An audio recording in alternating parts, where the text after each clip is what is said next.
మన లోపల చాలామంది ఒక కామన్ ఫీలింగ్‌ని ఎక్స్‌పీరియన్స్ జేస్తా ఉంటారు.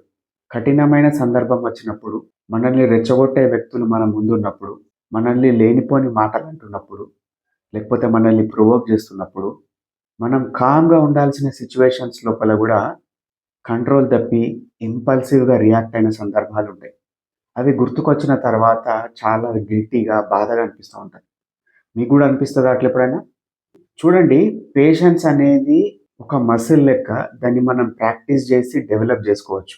ఏదో ఎమోషన్స్ హైటెండ్ అయిన సిట్యుయేషన్స్ లోపల ప్రాక్టీస్ జేయడం కుదరదు గాబట్టి, అప్పుడు మన నోరు, మన మనసు, మన ఆలోచనలు మన కంట్రోల్‌లో ఉండవు గాబట్టి, మనం కామ్‌గా, కంపోజ్డ్‌గా, నార్మల్‌గా ఉన్నప్పుడు మన పార్ట్నర్‌ని గానీ, మన ఫ్రెండ్‌ని గానీ, లేకపోతే ఒక థెరపిస్ట్‌ని గానీ ఇన్వాల్వ్ జేసి, మనకు నచ్చని డిఫికల్ట్ క్వెషన్స్ అడగాలని జెప్పాలి. మనల్ని ప్రొవోక్ చేసే విధంగా, మనల్ని ఒక అన్‌కంఫర్టబుల్ సిట్యుయేషన్ లోపల నెట్టేసే విధంగా, చాలా private, intimate and hard hitting questions అడగమని జెప్పాలి.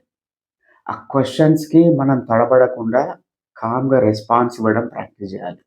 ఇది గనక మనం ప్రాక్టీస్ జేస్తే over a period of time లోపల మనకు తెలవకుండానే మన పేషెన్స్ లెవెల్స్ పెరిగిపోతాయి. ఒక రకంగా మనం చాలా రిలేషన్‌షిప్స్‌ని, చాలా అవకాశాలని, మన పీస్ ఆఫ్ మైండ్‌ని కాపాడుకున్న వాళ్ళమైతాం.